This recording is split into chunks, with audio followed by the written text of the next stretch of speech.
Hi everyone, welcome to our third and final session for the day and our third and final session for the Conservation Careers Fair Zambia. Thank you so much for tuning in to our previous sessions. It's been a pleasure having you. You've been giving us amazing questions and amazing feedback, and it's just been a great time. And we have the pleasure on ending on a high note. We have the country director for WWF Zambia, Ms. Nachilala Nkombo. If you know anything about this space, you know that WWF is the organization to work for and the organization to know. It's a very big job, and it is my pleasure to talk to the Zambian woman who leads this organization that is working in all sorts of sectors in Zambia. You work in the wildlife conservation space, in the water development space. You know, you think about air pollution and basically all things nature. And it is a pleasure and an honor to finally get to sit down and talk to you, Nachilala. So I think my first question for you is, where did you grow up, and is this what you wanted to do? Did you grow up thinking, one day I'm going to be country director of WWF? Okay. Well, first of all, thank you so much for having me speak to you and also speak to the students that are interested in conservation. Where did I grow up? I grew up in Livingstone. Actually, I was born and raised in Livingstone. So you can imagine, growing up, we were exposed to the Victoria Falls. We were exposed to a lot of our cultural heritage. So that I've always had that interest and understanding the important role of nature in terms of really the ecological balance, but also in terms of supporting our economy. I think a lot of times nature or environmental activism is only seen from a point of view of a good thing to do, but nature or natural assets are a key resource for us to support our aspirations, our sustainable development as a country. And sometimes I feel, now that I'm in this role, that all these years there's been a false dichotomy between environment and economics, because you cannot have an economy without fresh water.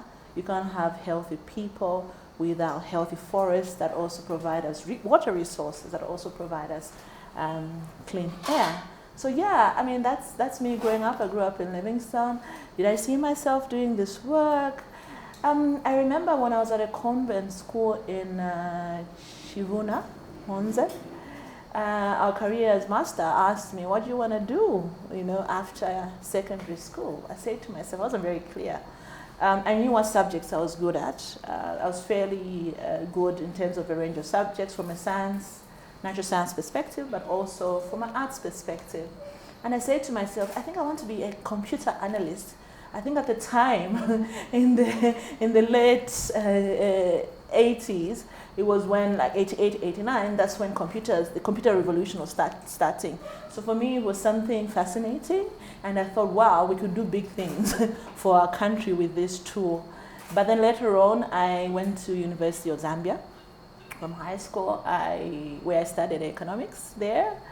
And obviously, most of us in our class and most of my colleagues are either at the Ministry of National Planning, Ministry of Finance, somewhere in government, providing guidance and advice to politicians and decision makers in terms of the direction of the country. So I thought I would take that path, or maybe work for the bank, or maybe work for the Bank of Zambia or something like that. But I took a different kind of path where I was more curious about the development of our country. How can we leapfrog as a country that is well endowed with so many resources, and yet we don't seem to be deriving benefits of making that level of progress that other countries are doing. So at some point I went through some kind of an exploration. I've worked for different organizations, human rights organizations, economic justice organizations that are working on natural resource management, trying to understand the management arrangements, the governance arrangement. And I think for me, working for MS Zambia, which later was called Action Aids Denmark Zambia, also gave me a deeper sense and appreciation of how rich we are as a country. I had the privilege to travel to parts of the country, having grown in Livingstone, that I had no exposure to. So when I went to Zambia Beach, I was like, wow, we are blessed.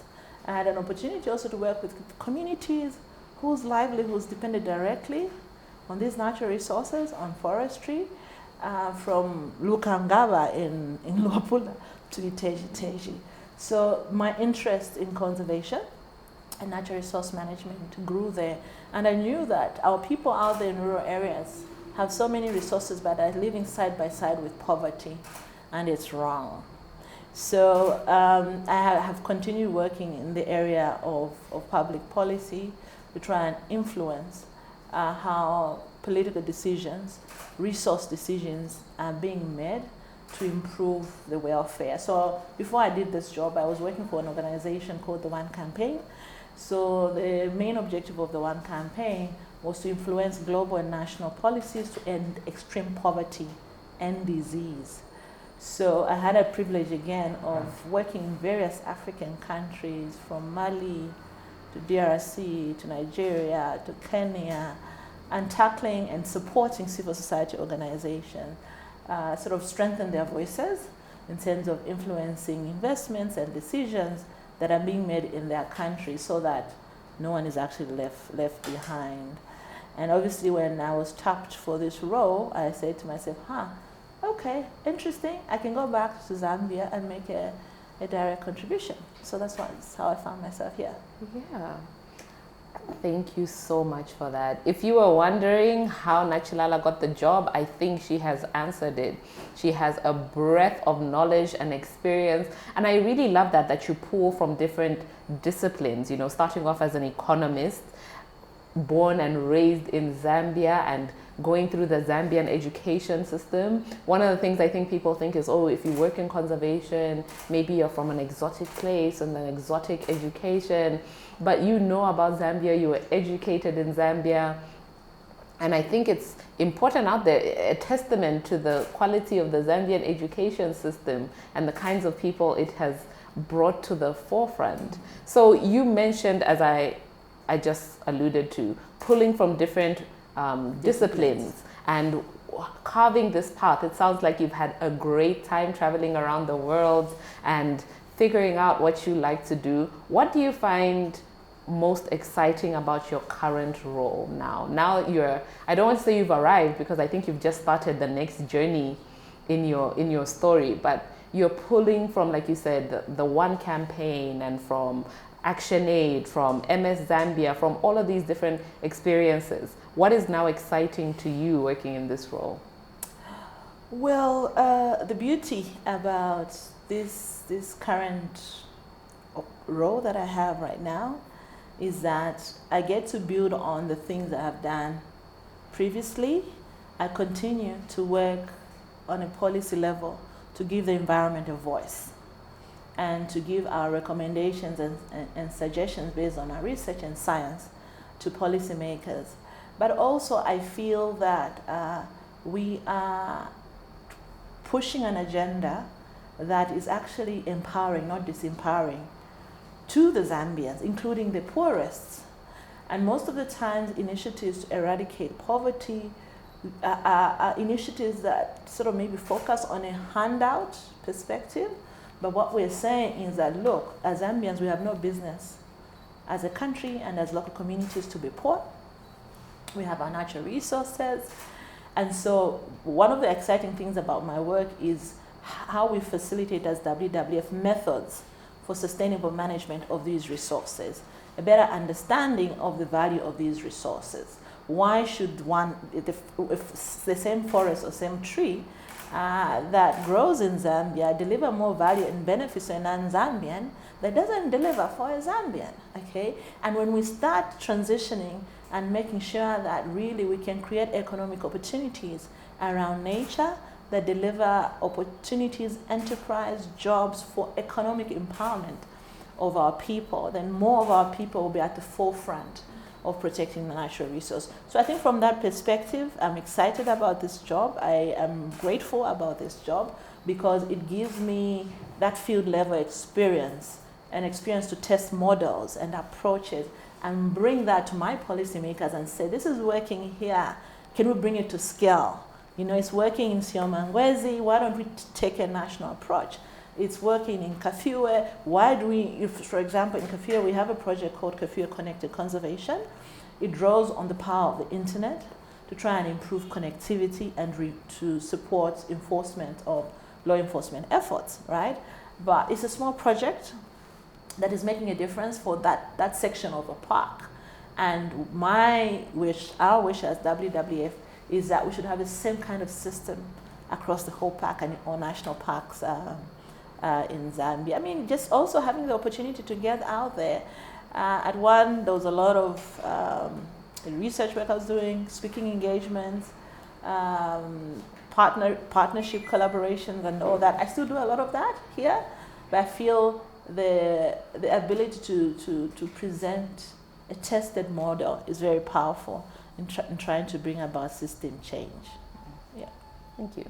So I think there's someone out there thinking, wow, that's amazing. I love what she does, but I'm not studying conservation, so how could I possibly create an impact? And I love how you look at the conservation world from an economist's point of view, that conservation has to make economic sense, both on a government level and for local communities. I think it sounds like you're saying that we can expect these local communities to protect these resources but not benefit from them financially. So I love that mindset, and I think only an economist would look like that at things like that.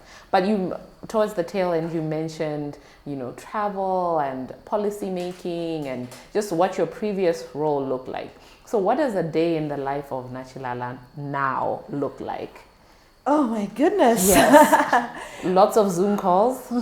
Well, lots of Zoom calls. So if I sort of give an illustration of today, I think I came into the office and the first discussion I had was with my risk team to look at how far we are doing in terms of managing our risks, including COVID-19, because COVID-19 has slowed down our operations.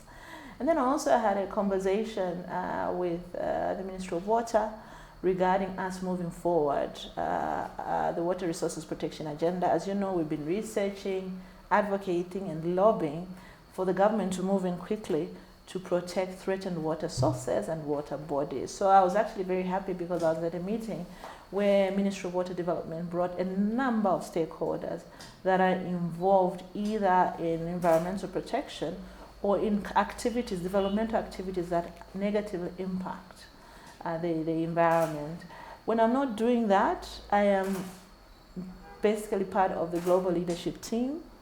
I'm part of the WF Global Network Executive Team, and what that means is that we have to deal with some of the difficult issues that the network faces, maybe where we are facing a challenge, and also looking at how we give support to some of the country programs, maybe that may be less resource.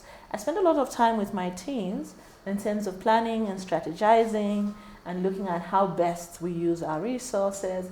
I spend a lot of time as well with partners, because as WWF, we're a big network, big organization, but we can't do it alone. So we value our partners. So if you see our work at the national level or in landscape, we work with partners. We depend on partners. Partners depend on us. We also depend on them. So it is my job to make sure that we're aligned. We're working, our actions and activities are not working at cross purposes. Other things that I have to do in my job, sometimes I have to do media work. I have to be available to give out organizational positions in terms of where we stand, but also in terms of our advocacy messaging. The other thing that I do is I actually mentor young women. Yay! So I've got women in my circle. Within my busy schedule, I set aside some time, like once in 2 weeks, just to speak with them, find out, how their work is going, where they need support, and what tools they need to help them do their work. So it's a diversity of things, really, that I do. It's a combination of strategy work, internally and externally. It's a combination of lobbying and advocacy work.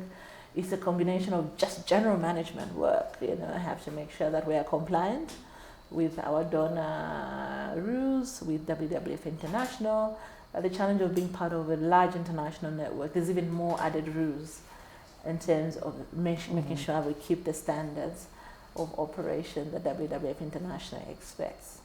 Oh, I am tired. Just hearing my work, right? So you wake up at like 2 a.m. and go to sleep around midnight, right? To make Well, I wake all up of at that. 5. Yeah. I wake up at 5, and then I do my training to 5:30, and then I start getting ready for the day. And one of the jobs I have the pleasure to do is I have to drop my son at school by 7:30. So we have a chance to chat on the way going to school, and then I pick him up after work. But then when I go back home, I still have zillions of emails to deal with. There's a lot of time that is spent on phone calls and Zoom to keep things going. I have to make sure that certain relationships are well taken care of, like wildlife crime prevention. Thank you. You know, in spite of our heavy schedules, it's important that we are not leaving our partners behind. Yeah.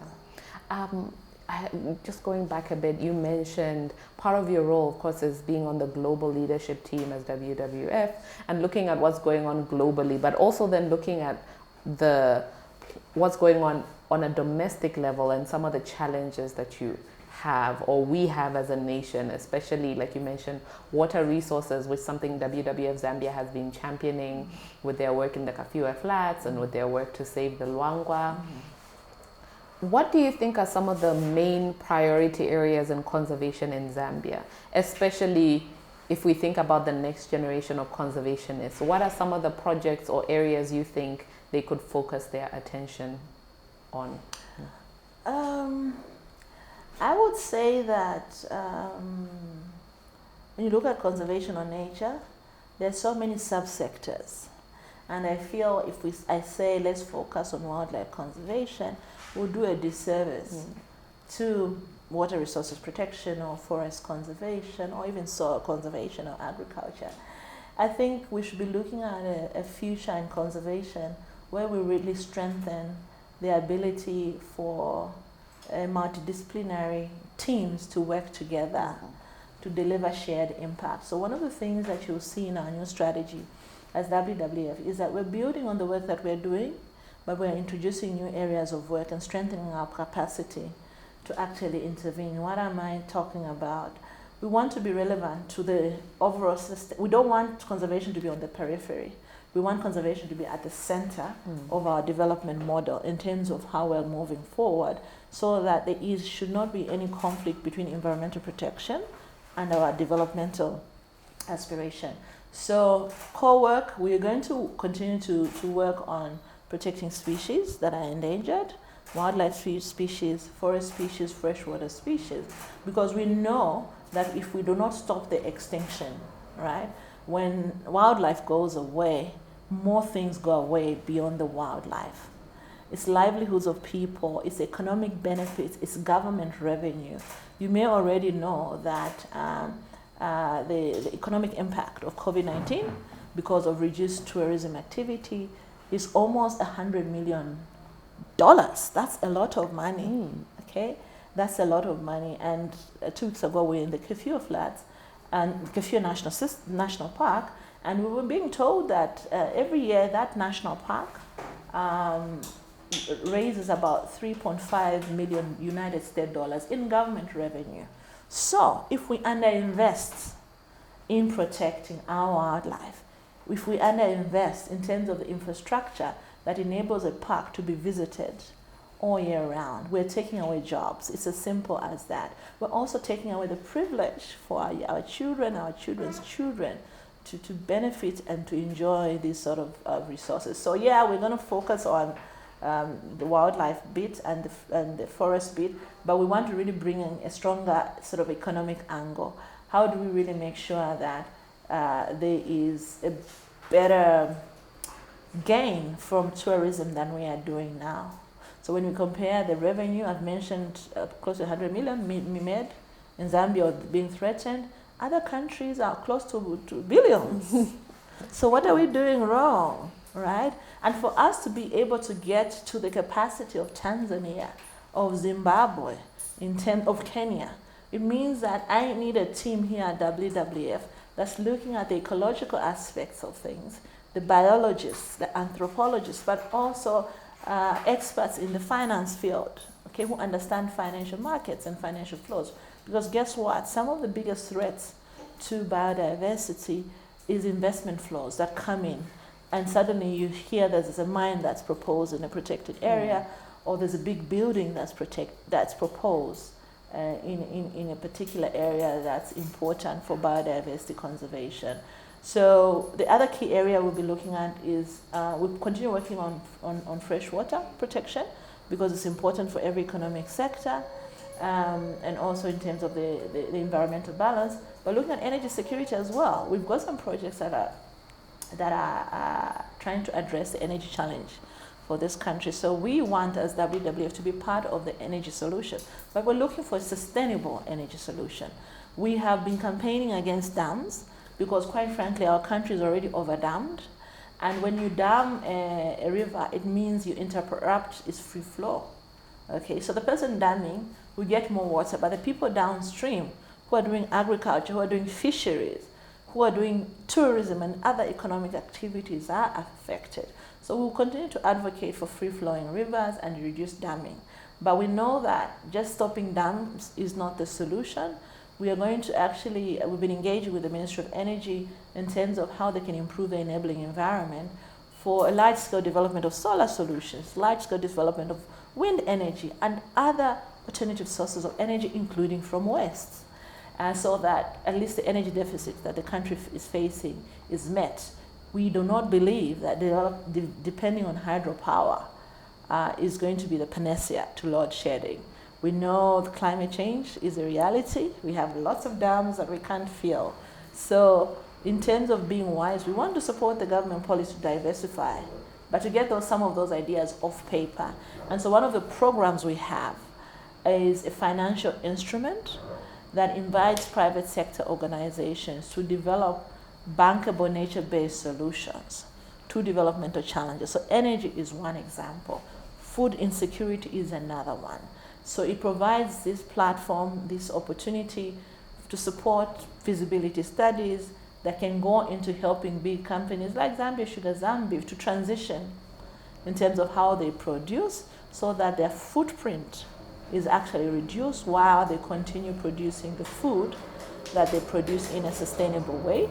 We are also not going to forget the majority of Zambians who are small and medium-sized producers or enterprises. So again, we're looking to partner with financial related institutions such as the financial sector deepening, with the goal of them bringing their expertise, their resources to communities that we work with, because we think it is a combination of institutions, sectors, bringing in their different expertise and resources that will lead to transformation of places and people. Wow, I'm overwhelmed. But I think that answers one of the questions we have from the audience, which is, what is WWF doing to help environmental conservation in Zambia? And the question started off with a multidisciplinary approach. So I think that is the first answer, but you mentioned your work in the energy sector, your work in the finance sector. You also touched on community work and on wildlife conservation, your work in Kafue National Park and the Kafue Flats. Are there any other projects you would like to highlight that WWF is doing in Zambia? Well, with wildlife, I'm not sure if the audience are aware that we're investing in restoration efforts. So parks where the wildlife numbers had gone down, so we're helping to repopulate through restocking exercises, and our hope is that tourism-related products or enterprise can emerge around that. We are working also in the Kafue Basin through a set of private sector partners where we're promoting collective action between these water users, because they use the water in the basin, but the basin is under extreme pressure. So we've been engaging them with the hope of them signing on to what we refer to as water stewardship standards. And we believe that if the water supply or the source of a river is threatened and the business depends on water. So for example, a beverage company, even Manzi, yeah, so they need to participate in making sure that one, within their production units, their fence lines, they are using water efficiently and sustainably, but they have to care about the source, okay? In Zambia, we are not satisfied with the situation with load shedding, but we ask ourselves, what is happening with the situation around where the water that flows into these dams that powers the turbines is coming from? There's a lot of degradation around our river sources. So we partner with organizations or companies such as Lusaka Water and Supply, ZESCO, for us, one, to look at helping them develop alternatives to hydro as a dependence, but also working with them to restore threatened water sources, because if we dry up all our rivers or if we interfere with our water sources, the little we are getting from hydropower from one year to the next year is going to go down. So energy is an important resource for all businesses, and in trying to restore water sources that support our energy, we want other companies to come behind us or work with us to make sure that we can actually restore some of these places. We also have a big initiative around forest restoration. As you know, Zambia is one of the countries in the world, not just in Africa, with the highest rates of deforestation. We lose between 200,000, 300,000 hectares of forest cover a year. So when we're losing the forest cover, we lose lots more services than just standing trees, right? We lose the function of forest in terms of, one, just economic opportunities, but also in terms of sequestration of carbon, and also in terms of securing our water source. Huh? So if you've been wondering, why do we have dry boreholes all over? Yeah, because we've been interfering with what's, with our trees and forests and stuff like that. So it's conservation touches our lives on a daily basis.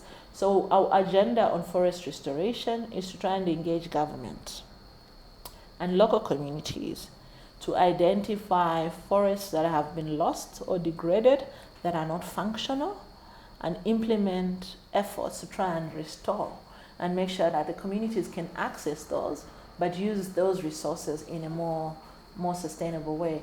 We work with wildlife crime prevention in terms of trying to stop illegal wildlife activities through yourselves and through other partners. So some of that traditional work is going to continue, but we're also bringing in other angles to the work that we are doing, because we feel that the rate at which we're losing nature is at a high rate. In fact, I would encourage the students to stay tuned, because we will be launching in the next few weeks a campaign that is called A New Deal for People and Nature. And basically it's highlighting and bringing to the fore information on the extent of nature loss in Zambia and what else is lost when we lose nature. I'll give you an example. We launched a report last month on the state of natural fisheries in the Kafue system, right? Kafue flood system. Obviously that report brings out the threats to the fisheries, and one of the key findings was that 5 of the commercially viable fish species have gone extinct.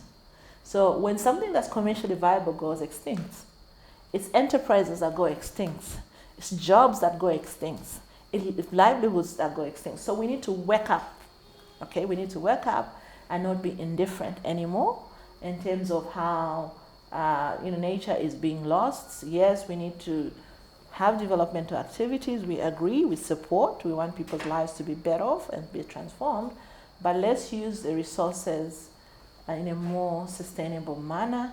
Let's build as part of our culture a commitment to replenish what we use. Let's build as part of our culture the commitment not to pollute the environment, to leave the environment clean.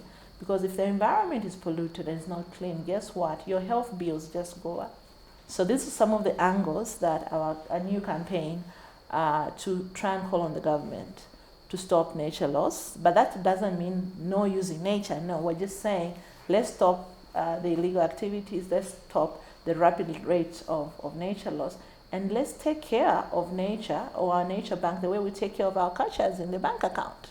Because if we lose our nature bank, it doesn't matter how many dollars we have. The base for us to create economics, opportunities, jobs is going to be lost. So yeah, that's us. Yeah. She said it. Let's take care of our nature bank the way we take care of the cash in our actual bank accounts. Thank you so much, Nachilala. It's been a pleasure talking to you. I wish we could go on and on because I have so much I want to pick your brain on. But that's it for now. We thank you so much for joining us at home or at work or wherever you are right now. Please keep following the Conservation Career Zambia. All of these videos will be available on our website, cczambia.com, and also on our YouTube channel, Conservation Career Zambia. So if you missed out on a session or someone you care about missed out on a session, please share it with them. Thank you once again, Nachilala, and I'm sure we'll be talking again. Sure. Thank you so very much for having WWF as part of the conservation fairs of the last 3 years. We look forward to continuing supporting you, and I look forward to getting applications. I don't know if I'm putting myself in trouble. Of young people from all disciplines, from biology to ecology to finance, to come and be part of this team that is working hard to stop the degradation of nature. So thank you so much, and thanks to your team.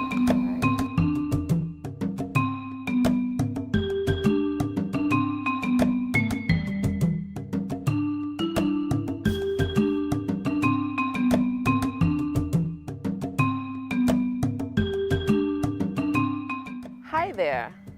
Welcome to the 2020 virtual